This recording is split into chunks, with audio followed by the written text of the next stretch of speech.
We are so excited for today's event with Hasani.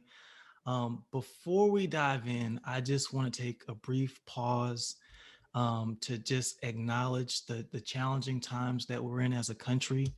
I don't know about the rest of our BreakLine community, but this has been a particularly difficult week for me personally.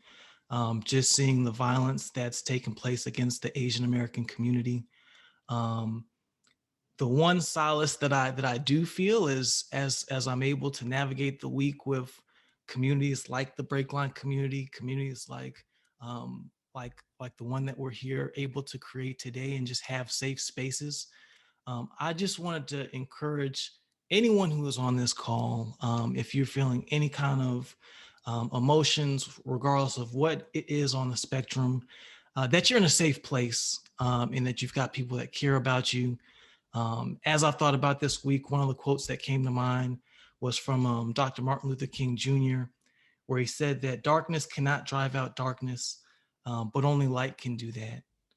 Hate cannot drive out hate, only love can do that. And so I'm just thankful for this community. I'm thankful for the amazing human beings who have brought so much joy and light to the world. And really, I'm excited to share a conversation with a gentleman who just is such a warm spirit. I got a chance to talk to Hasani a little bit prior to today. And what I will tell you is he is one of the warmest, most humble people that I have ever met. Tremendously accomplished career. He has helped scale companies. He has navigated very complex professional fields. So I'm just excited that we get a chance to share this conversation. So without further ado, folks, I'm excited to share this conversation with Hasani Caraway, who is the general counsel at Notion. Hasani, how are you doing today? Hey, thanks. I'm, happy to be here with the BreakLine community. So, really excited about our conversation today. Well, I tell you what, I appreciate you taking time to join us this morning. Um, you have such a fascinating story that it's almost difficult to pick and choose where to start. So I think we should just take it all the way back to the beginning. I know you're from DC. I saw that you went to Prairie View, A&M, and HBCU, studied computer science. Um, I would just love to hear a little bit more about your childhood, what got you interested in computer science, and just learn a little bit more about who you are and your origin story. Yeah, sure. So, I think it goes back to, my parents for, I'm going to date myself a bit. But when I was about 5 or 6, my parents decided to buy, our first computer. And it was a Commodore 64. And back in the day, it was just, you got like a computer. There's no like disk drive or anything. It took some cartridges and it read BASIC. And, like my siblings and I, we would, kind of interact with the computer and try to, like it came with a few programs in the book and we type those in and try to change them and like it help you like change colors or so. But actually my mom, kind of took it a step further. She took a computer science course that helped her learn, about BASIC so that she could actually show, myself and my siblings how to do stuff on a computer. And, when she took that step, she was then able to kind of help us like write some programs and do things that just like really made it interesting. And from there, I was kind of hooked and I was, like always trying to do something on a computer. And just as I got older, that interest really grew. So when it came time to pick a path after high school, focusing on something related to computers and in particular computer science, kind of felt like a little bit of, an easy choice for me because I was like, oh, this is something I like anyway. So I just want to learn more and do more. And so it didn't really feel, like I was, studying it, but more like I was learning something interesting. So, we got to give a shout out to the moms because I absolutely love this story. I mean, the fact that, your mom is out and now you're tinkering around with you said the Commodore 64. I said, okay, Yeah. all right, I ain't even mad at you. It's so cool to hear the seed that she planted. Can you tell me a little bit more about your experience at the HBCU studying computer science? What was that like? Yeah. So, one interesting things, studying computer science at HBCU is that, at the time, I feel like now there's there's a little bit of like a renewed focus on like increasing the pipeline from HBCUs and other minority serving institutions. But at the time, there wasn't that much of a focus, especially from companies like in kind of in the Silicon Valley area or some of your other tech centers of Seattle or whatever. And a lot of the job opportunities were like larger industrial companies, like think like your Boeings or Exxons, and who have huge technical teams. And so that's what I was actually like kind of training for. One of the interesting things in my study there though was I had a chance to do an internship out in the Bay Area at Lawrence Livermore National Labs, and that brought me to the San Francisco Bay Area. And when I, like once I got out here, it just gave me this opportunity to like, oh wait, what's happening out here? Like I know I came out here to do this one thing, but there are all these other companies. There was, this was the age of like Yahoo and Excite and kind of companies of kind of Web 1.0 era. And just it really opened my eyes. And I think just like that exposure got me thinking a lot more about, you know, yeah, like technology, like has this big place in, every company, but there are also these companies that are building cool things or trying to innovate in some way that, might be interesting for me to learn more about, or me to do more related to, kind of later in my career. So that really planted that seed. Now, I got to ask you. So you're originally from DC, you go to Prairie View, and now you have this eye-opening experience. What is it like when you first get to the Bay? Like, can you just run me through? Because I know some people, I spend a little bit of time in the Bay Area. I know folks who are thinking about transitioning into tech have spent some time. What was that first experience like when you're coming from Texas and now going to the Bay for the first time? Like, can you run me through like what's going through your head? Well, the interesting thing about the Bay is everything's like so beautiful. You get there, it's like all this greenery, the sun's out. You just almost, in most seasons you get there. But one of the things was that like I felt like you could feel, some things about technology almost everywhere.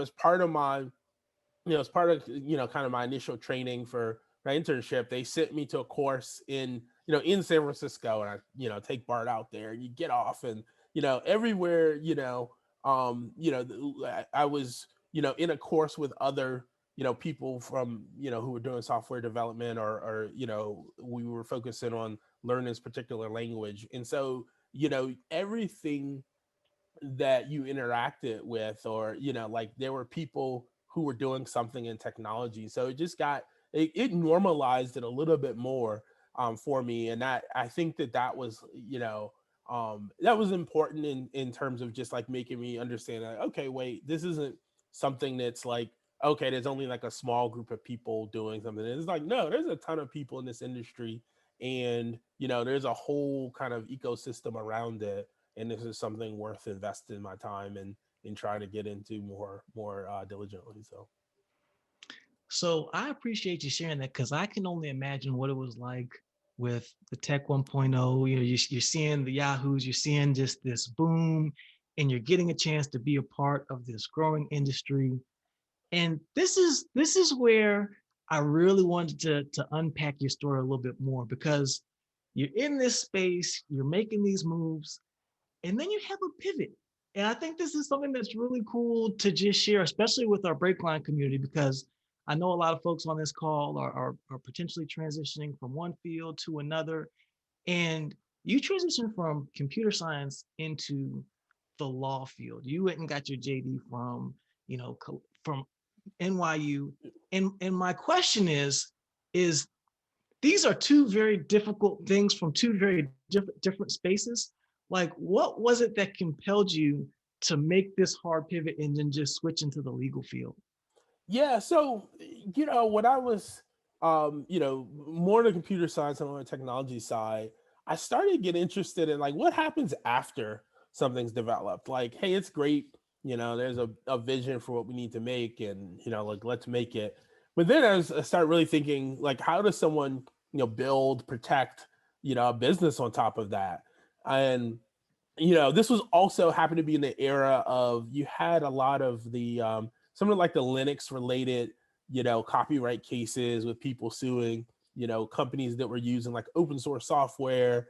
And that just really also kind of focused me on how, you could either use, you know, kind of legal skills to either like enable innovation, like you saw when people were, developing open source licenses and trying to find ways to make development easier, or you can actually use it to stifle innovation in some ways where you saw people or protect, depending on your point of view, protect your rights. But you kind of really saw what some people saw as like abuse, where people were going after, large companies that happen to use a lot of, you know, servers with this particular operating system. And I just got really interested in like, wait, all these things that people think about developing and making it easier, that's all great. But then there's this whole other side of, not just, like how do you do something, but like how does, someone make sure they have the right to do it and that they're not, worried about someone, coming after them later and asking for, like a large settlement or a large licensing fee.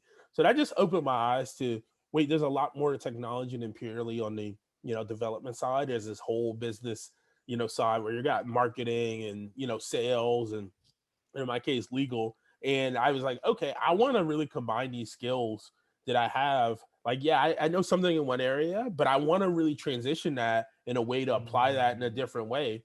And that's what got me interested in like, okay, law school seems like a good path to get there, and I can, bring something hopefully unique to the table, by combining that training with my prior experience. And from there, I just decided, okay, let's do the work, so start studying for all the tests and doing all the work there. But yeah, that was that's what really kind of like sparked my interest. And then from there, you just start reading a little bit more, and you start trying to understand a little bit more about what that career looks like, and finding people to talk to or listen to, at the time, or read. I was just I it was back in the day where, bookstores were a bigger thing. So I go to a bookstore and like, okay, what can I read about intellectual property law, and just, sit in the bookstore and try to take stuff in and figure out what that career might look like. And so that's what, just kind of kept the wheels turning for me. So I appreciate you sharing that. And one of the themes that I'm just seeing throughout the course of just your professional career is just like this almost insatiable curiosity. And just from the story that you're telling about, the Commodore 64 and just kind of tinkering around with that, going to the bookstore and checking out, just the law books and just trying to figure out how the industry actually works and the nuts and bolts behind it. I noticed that Bethany flagged this in the chat, and I'm glad that she mentioned it because I was going to bring this up to you. This is absolutely one of our core beliefs here at BreakLine, is that excellence is transferable.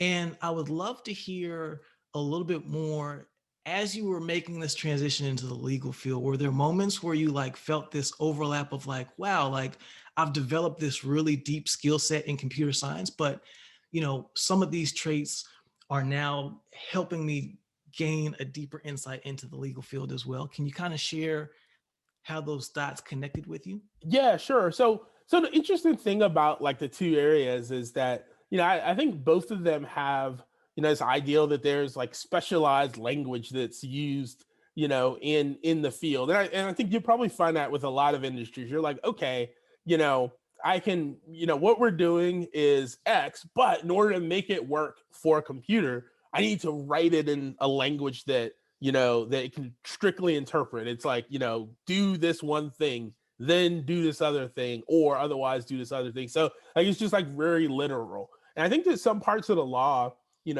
have elements of that where you're looking, like if you're thinking about like you're writing a contract, you want it to be like pretty literal, that ideally you don't have a lot of ambiguity when somebody's looking at it later. So that's, like that was like an immediate connection for me. Obviously they're different, but I could just at least put on a different hat and say, okay, I need to learn how do I, how do I write the language that I need to, how do I interpret the language that I'm looking at the same way I might if I'm trying to figure out what, like a piece of a software, does, or where there's a particular issue, and you're running tests the same way you might when you're looking through something you drafted, where you're trying to think about scenarios that might not be covered. So you're just like really trying to make as much of that analogy, like as possible. And when I went to because I'll be honest, even when I went to law school, I studied on the technical side in undergrad, so I wasn't as big of a like, hey, I'm taking any more English or humanities courses than I need to take. I was like, okay, what do I absolutely need to do? All right, done. You'll never see me again. So, little did I know kind of at that time, like, I made the decision to go to law school, after a little bit after I completed my degree. So I was like, oh wow, I happen to choose a path that I probably should have taken more of these courses. But again, so I was like, okay, I gotta, I'm here, so like need to figure out how to kind of make the best of it and how to put this in whatever terms that like I could understand. And I'll be honest, one thing is about transitions can be a bit tough. So like for me, like kind of like that first semester when I first got in, it was rough because like you're kind of used to like, hey, like an outline's fine, like people know what I'm trying to say, and like, but you get to this, you get to an environment where people speak a bit of a different language. People approach problems and approach explaining it differently. So like it took me a good semester to kind of observe and understand and like kind of iterate on my approach to whether it was like like how I was writing answers for class or for tests, or in how I was interacting or how I was thinking through like the materials. And I think that giving yourself that, I tried to, I mean, obviously, like at that time, you're just like, oh, I want to get this right away. But in retrospect, I'll say, because I think many of us, like if you're used to like you're really passionate about what you do and used to it working out, then you're not always going to give yourself that space to learn. You're just going to immediately expect kind of success, or that you'll kind of function like everyone who's been doing it for a while. But I think being patient with yourself, as long as you're putting in that that effort and you're iterating, you're learning, you're talking to new people to understand, okay, how did you do this, like what were the secrets that helped you, and people that may have traveled that path before, just really helped me acclimate better to the environment and to kind of find my footing. And then was like, okay, now I'm by the time I get to the second semester, now I'm more comfortable. I know, you get that, you're like, now I know how to say and apply the things that the things that I'm thinking of my type of analysis in a way that's also understood by, whether it's a professor or, TAs or whoever's looking, looking at your materials. So, I was getting ready to move us to the next topic, but before I do, this was such a significant transition, and I wanted to just ask you, what do you think was the biggest lesson that you learned about yourself through this process? And I know you started to touch on it just there a second ago, but would love to just hear from your perspective as you made this hard pivot. What's something that you learned about yourself that you're like, man, like I didn't realize that it was going to be this difficult, but now that it has, this is what I've learned about myself. Yeah, I think the biggest thing is that I would say, believe it or not, I would say like I felt like writing and stuff was like my weakest subject going into law school. And so like I really felt and learned that if I attack the thing that I feel like I'm the weakest at, like you can make like like these step improvements. It's going to take a lot of work, and many days I'm like, why did I kind of pick a career where the thing I felt previously naturally not, that wasn't my strength, becomes the thing I need to do the most, kind of every day. But I think that like embracing that challenge, and just you build that confidence that like I can do this thing that I previously thought maybe was outside of my wheelhouse. But I just have to like really focus on it, and give myself enough time to learn the ropes, and to do the and to actually do the work. It might take me a little bit longer on some things than maybe it takes other people, especially initially. But I'm gonna like that's not a reason not to not to look to persevere through it. Attack the weaknesses. I absolutely love how you put that. So now you have this amazingly unique skill set. You've got this CS background, you've got your JD. Um, would love to hear about your experience as you're now entering tech. I know you were at Zendesk. When you got there, Zendesk was a much smaller company than it is now. I know you got there, it was around 400 employees. By the time you left, it had gone through an IPO and was up to 4,000. Um, can you share more about that journey? Because I can only imagine the roller coaster ride that was, just being at this growth stage company. You're in the legal space, you've got the CS background. Can you kind of share what it was like being at that growth stage at Zendesk? Yeah, well, before we even go there, so the first thing, maybe go back to For first thing I sure. did outside of law school, right? Is once I left law school, I knew kind of going in that I was like, I want to work with technology companies. That's the whole reason I'm going there. So I actually went to I decided to start my career at a law firm in the Bay Area that focused on serving, technology, focused companies. And that, gave me a Mm, lot of the bridge and introduction to, like the actual companies and how people thought about growth, how people thought about building. But even there, I felt like I was constantly putting myself in situations where I was a fish out of water. I mm, think ultimately that ended up being a good thing because every time you go to a new environment, you have to adapt in some way or to survive, right? I went from law school to this law firm, that just like focused almost purely on technology companies, venture capital funds, and things like that. And I walked in that door, and like everything was again brand new, right? Like all the stuff you talk about in law school, was like I went to law school in the East Coast, so everyone, maybe like the thing is like you're gonna go to New York or DC and kind of start your career, focus on policy, or you're gonna represent like whatever, like Procter and Gamble, something like that, right? Um, that come out to the Bay Area, and people just focus totally different. You're like, okay, this is some company, it's got like 40 people, and this is our client. Like, I don't quite understand. Like, you have these like really passionate leaders for those companies, and they're talking about stuff that you're like, this doesn't exist, and like, what are we talking about? And you're about to people are gonna give you money for this. You just like you go through all of these things that you have to kind of like pinch yourself to believe, because I think not kind of being around that type of environment before, or at least growing up, other than like I said, my brief experience, when I was out for an internship. You're like, wait, people give you millions of dollars and you do not have your thing built yet. That really happens. I'm And sorry. so like, I'm just laughing with you. I'm sorry.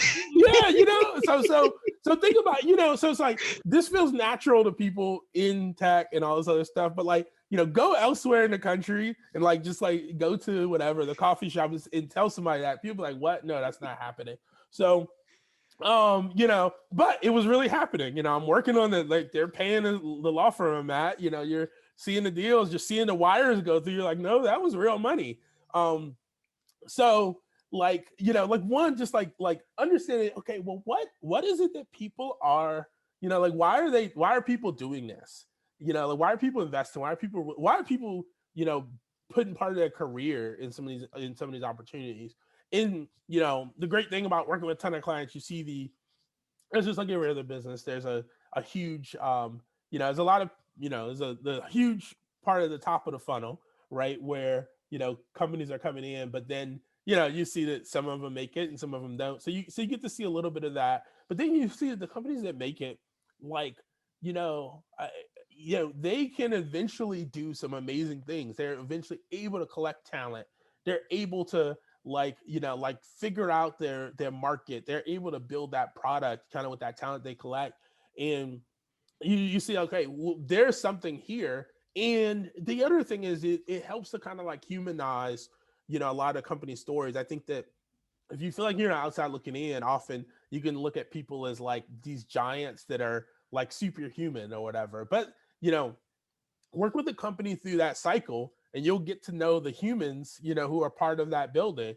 And then you understand, okay, well, I'm a human too, so like I can contribute, I can do similar stuff. There isn't some innate you know thing that someone's necessarily born with, that is like makes something that someone else can do, not something I can like learn or contribute to myself. And so like that was just like a really fundamental introduction that gave me a seat to to at least see a large number of these enterprises versus maybe if I came to the Bay and I just like worked at one company and didn't have that chance to see to like learn that lesson of seeing people succeed, seeing people fail, seeing people kind of do something in between, seeing people pivot, seeing all of those different permutations just really gave me the understanding that like, okay, and even if if I whenever I decide to leave the law firm, even if it doesn't work out, you pivot, you go somewhere else, you make another choice. But like,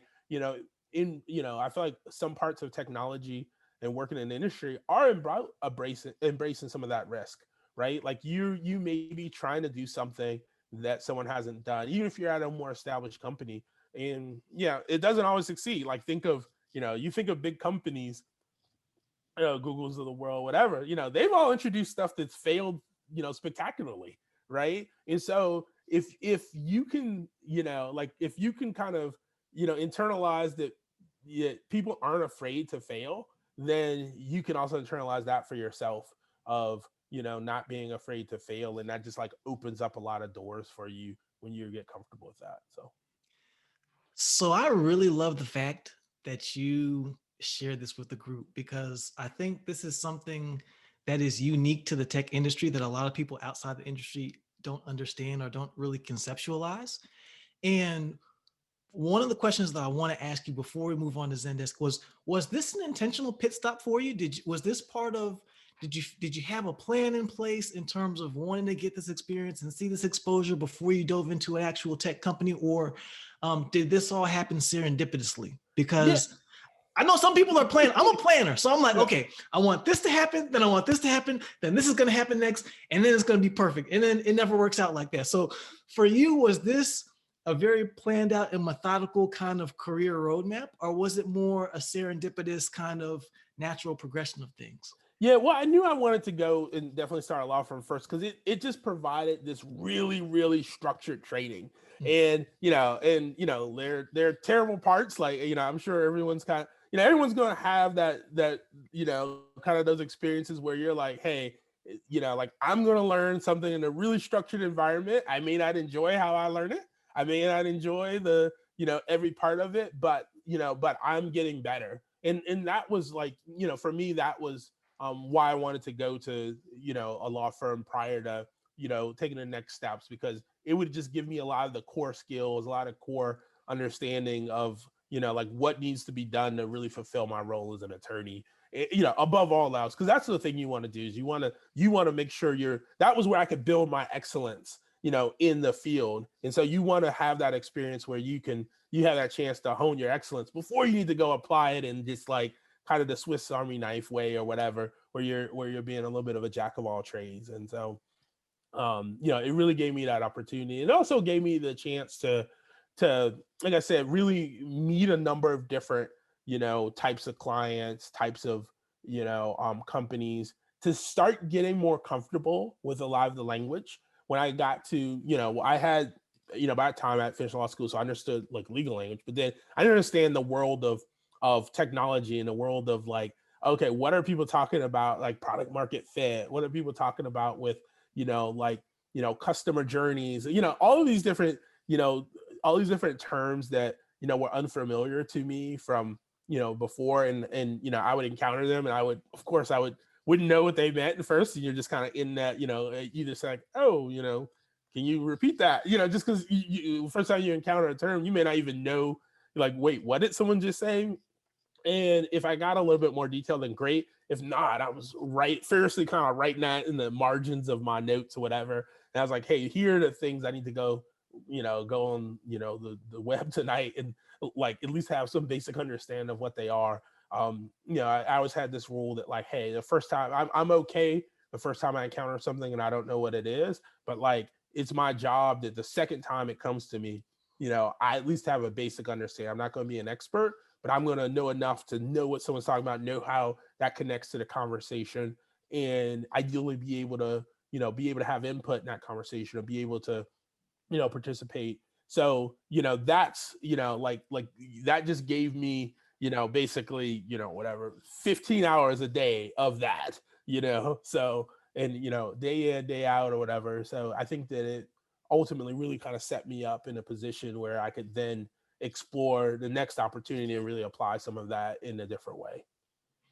So this context is tremendously helpful because I think it directly correlates to the subsequent success that you experience both not only at Zendesk but now at Notion. So um, can you walk us through like what it's like being at a hyper growth company? Like what's the day to day like? What are those conversations like from a legal perspective? Like where is your mind and how are you trying to make sure you're protecting the company around the edges? What's that experience like? Yeah, so it's the really interesting thing is when I joined Zendesk, it was like the company was a lot smaller than it was ultimately when I before I moved on to Notion. So we were about 400 employees, and fewer offices, fewer people. You kind of felt like you knew most of the people at the company at least by sight. While we were distributed, a little bit across the world, everyone came to San Francisco for training. So you ran into people you know I think that one of the most interesting things about that opportunity that really kind of let me start thinking about a lot of different a lot of different risks that might be there that I wouldn't have before was that when I joined, I immediately started working on the IPO process. And I was a corporate securities attorney by training, so that's until then a lot of my head was there. But throughout this process, what you really have to do is you have to, you're writing and helping to put together this document that like the general public will see when they're deciding about investing in the company. So you have to learn all of the other areas. This opened this opportunity for me to have conversations with leaders across the company, from like marketing to sales to product and engineering. And just like was this fire hose of information, but also this fire hose of context that helped ground me in. Yeah, I'm not just here thinking about the sets of issues that I might have, if I was at the firm and I was just thinking about, okay, what are securities laws and what do we need to think about? But I was really thinking about like, wait, how does this work? Like, who are we serving? Like, who do we sell, our product to? How do they use our product? What are they, what are the competitor, thinking? What are competitors offering? Why are we better? Just like all of these innate questions that like just give you context for everything else you do. um it really provided this process by which I was able to like acquire some of that understanding from like the experts at the company. And that really opened my eyes to start thinking about some of the risks in those areas. Because like, and people will share, the people who think about these things all day, they're always thinking of, like this is, their job. So they're thinking about what keeps them up at night. And, when they share some of that with you, you're like, oh, okay, I get it. And you might say, well, okay, well, why is that a risk? And, you get a little bit of that back and forth. And what I found is that like people who are really passionate about, about their job, which is like, the other thing that I really like about, a lot of the growth technology companies is that people aren't just there because they're like, oh, this is a job. I think they're really passionate and interested in the things that they're doing. And that means they're happy to share if you're also passionate and interested. And that gave me, just this chance to learn about, what some of those risks were, just like really laying the foundation for a lot of the rest of my time there. And we're working on this IPO process that's going in parallel. You still got your day-to-day job. The company's growing. It's like, hey, we need a new office in some city. We need like a new floor. Like we're hiring more people. Just like, your day-to-day stuff. You're like, we've got a vendor that's going to provide us with snacks, whatever. It's just like there's stuff to be done, you know. And at a fast growing company, you're like your two hands, and it's like, hey, you're gonna help out or not. So actually I think that was that was this like amazing ride to be on, where things are coming up that maybe no one's really well suited to that says, I've done this before. So you're like, okay, like how about me? you know I'll raise my hand, I'll do that. And what you get from that experience is now you're the person who's done this the most, which is once. No one else is Everyone else has done it zero, but when it's time to do something similar again, they're like, you're the expert. So now you've done it twice, now you've done it three times, etc. And you start building these collections of those. Like I put my hand up and I was able to do this thing, and and then I became like, the person who internally did it enough times when I started understanding more questions. And then now now you're building this new set of skills, this new expertise that, I feel like if I went to maybe a role where there wasn't some of that, a little bit of that chaos, or a little bit of that, of that need for people to really volunteer, I mean, I've, had those same opportunities. So I love the fact that you are being so transparent about this experience, because I think there are a lot of situations in life where like you're looking around the room and like nobody knows what's going on, and like you're the person that's like, how about me? And just to hear you break it down in that kind of way, and but also share like, hey, this can develop into a superpower, because now you have this, you may have one more iteration, but that's one more than anyone else in the space. And I just think the mindset that you took into it is just very fascinating and super cool. And that's something that I'm just taking as a personal note for myself. Um, you mentioned as you're in this cross-functional role, looking at all the spaces across the company, people are coming to you with their information. They're telling you where the company is going. You're preparing this document. Folks are telling you what's keeping them up at night. I would love to hear during that time, was there anything that kept you up at night? Because I can imagine you're taking in a bunch of information, and that's got to be a little bit of a pressure cooker, at least a little.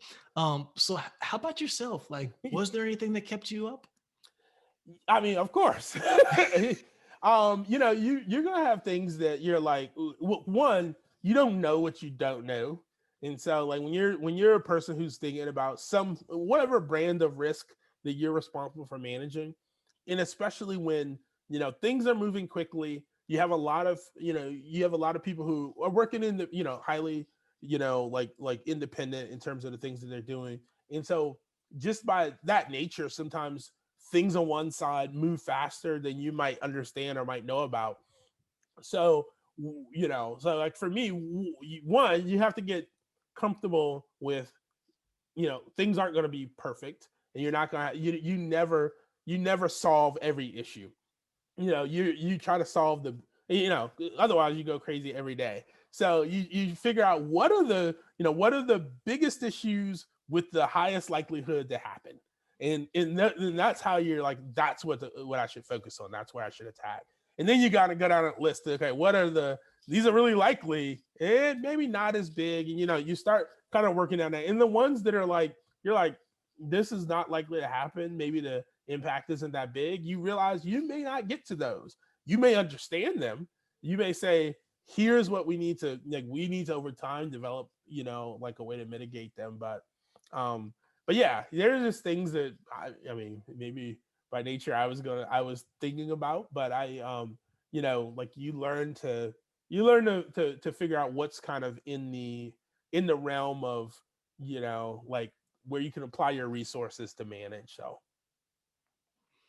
So you've gone on this journey with Zendesk. You're at Zendesk for 7 years. You work your way up to general counsel at Zendesk. Um, what was it that caused you to then pivot to Notion? Would love to hear more about what led you to that, because Notion at the time. So when you joined Notion, Notion was around 50 people. Is that correct? yeah, about Okay. that. So I got to hear what led to this, because you've just made it through this complete growth stage. Like you're there and things are getting steady, and then Notion. So just would love to hear your thoughts as how that happened. How did that unfold? Yeah, so I happened to get introduced to Ivan, who's the CEO of Notion, and Akshay, who's the COO of Notion. And we initially was just you just have people you run into kind of in the technology space, and you're chatting, and they're telling me about kind of their vision. And just over the course of some of those conversations, I was like, wow, there's a really interesting product vision here. Like, I was at Zendesk, is a amazing company, amazing SaaS platform, and when I saw Notion, I was like, oh, they're looking to kind of iterate on what SaaS looks like today. Like a lot of tools, that were out there, like purpose built for like, here's the one thing you can do. or here are a couple of things that you're able to do. And that notion, they were looking to build something that was, a lot more customizable, where people could adapt their workspace and the things that they needed for whatever, for the job that they had, or however they wanted to work, or how their organization worked. I just found out, I was like, wow, that's an interesting concept, because I was separately, it's just like, the most minor of things, like, whenever, when I was working, my role at Zendesk, I would constantly face this issue where I was like, okay, I got all this information I want to pull together. Like, I want text, I want a chart, I want like a table here, I want the ability to have these multiple data types that, like, I was like, they're separate Microsoft application, they're separate Google parts of the platform for this. Like, why can't I have a table here, and text I want here, and something from like a slideshow here, and why can't I put that on one page so it's all connected? And I was just like, you just kind of think about this problem yourself. And actually, when when I started talking with Ivan and Akshay, they, and they showed me the product, or pointed me to where I could look, and I was like, wow, I can, this thing I've been worried about, like, that I'm not working, like, this product actually does that. I was like, that's amazing. And that just, like, really, like, I got that part of the product immediately. And I was like, okay, like, you can customize, some of the things you're working on to look like your vision. And I was like, oh, I want to learn more. And then as I learned a little bit more about just like how passionate, their user base and their customer base was, I just took a look online, and you just see, like, people really care about the product. So when something's going great, people are going to really, talk about it. When something, when a company's maybe not meeting where they want to, people are going to talk about it. But that's passion. It's one thing if no one cares about what you're doing at all, but people really cared about this product. And I was like, for such a small company to have this type of footprint, this type of following, I was like, there's something here. And so that just, like, made me more interested in, learning more about how are people using this product, and where can this actually go, like, over time.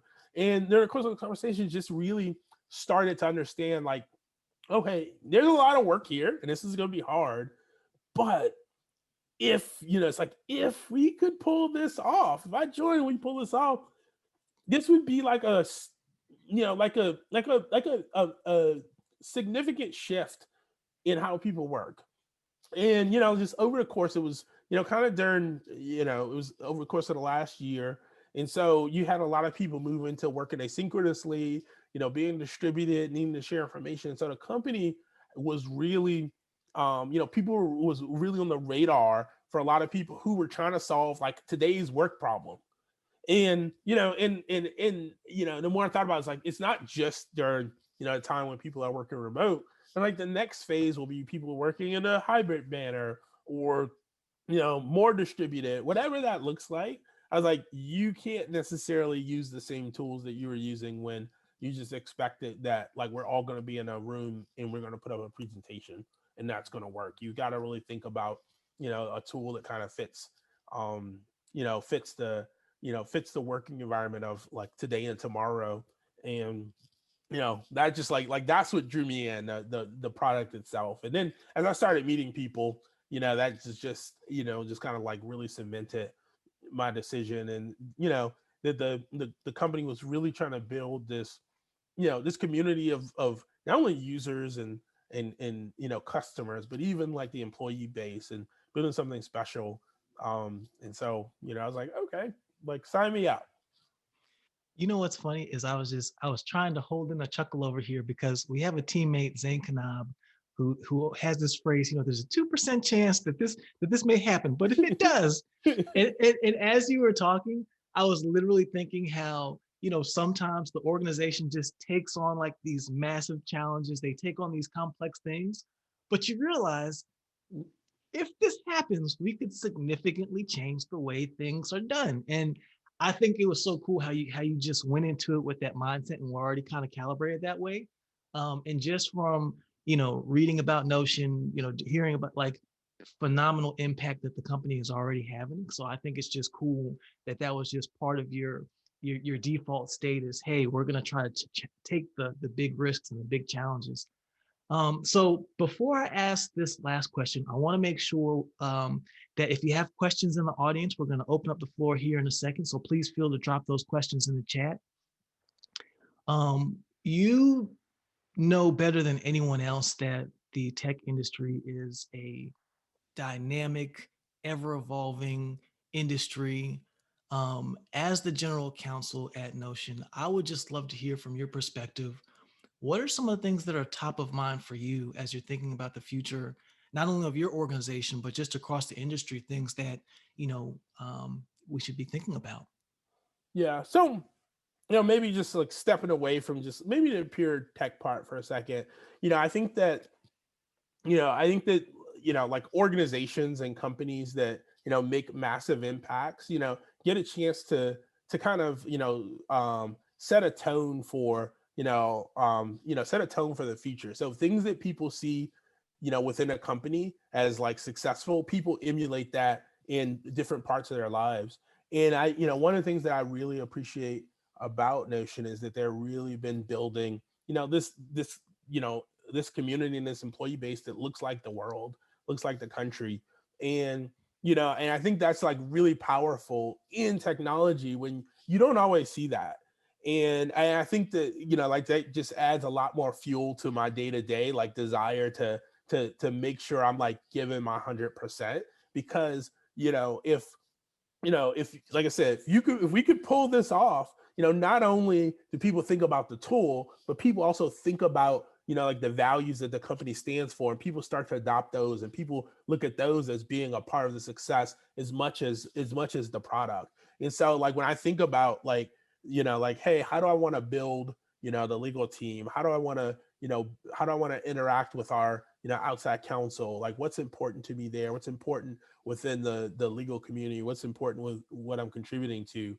Like, Notion is definitely one of those places where I feel like I can kind of have those multiple prongs of impact where like, sure, you want to work for a company and you want it to be successful, and like no one, no one wants that more than me. But I think the other thing that you really want is you want to also, make sure you're kind of contributing to, the right values becoming elevated, and I think, you'll see different companies will come with their different philosophies. And I think that like it's important that I think it's important that we like focus, and hopefully the companies that I think have a more inclusive philosophy help to kind of shape the future. So I appreciate you sharing that. And I want to dive into some of these questions because we've got some great questions coming in. Joshua Clark would like to know, do you still study computer science concepts in your free time? Like, is this something that you still, are you maintaining this skill set? Like, yeah, we got to know, like, what, is this something that you're carrying with you? So I'm gonna answer because the engineering team with the company would definitely test me if I said yes. Absolutely not. Like I still maintain that interest, and so it's one of those things where I like to consider it where I don't get lost in I won't get lost in conversations about technology, but I don't know like the newest like development techniques and language and stuff like that. But I have a high interest. It's just that I can't go as deep as people who are doing it day to day might. But you still dabble though. You say you still I, dabble. I know enough to stay a part of the conversation. He said, I just might know enough to be dangerous. All right. Well, our next question comes from Medea Williams, who's also a fellow legal eagle. He says, while attacking your weakness, what type of feedback did your manager or your leadership provide? Yeah, so what you really want is transparent feedback.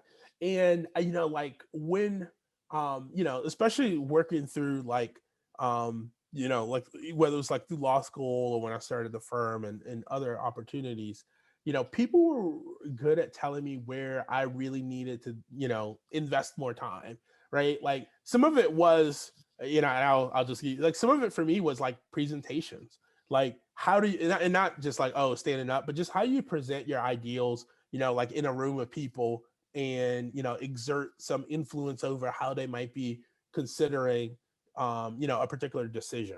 And just like really focusing on that, I did things like like if I had to work on a presentation, like I would go over that myself and tape it, and I would listen to it over and over. And so just like you learn the main ideals in a book you're listening to or a song or whatever, like I'm going to make sure I'm learning the things, that relate to what I want to convey and that I feel like is second nature and it's like ingrained in my head. Not only just ingrained in my own voice.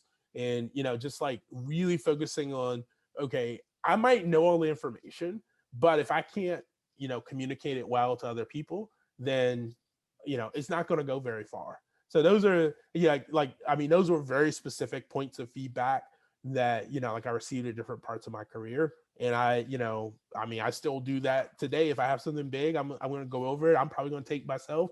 I'm going to be driving around, listen to myself, say something about something that's totally probably boring, but like but kind of focused on my work. So So I love the fact that you had the transparency to share that, because I think it is so easy to see, you know, successful people and just assume that, man, there's just this natural talent, or it must be so easy. But just listening to hear how you've put the reps in.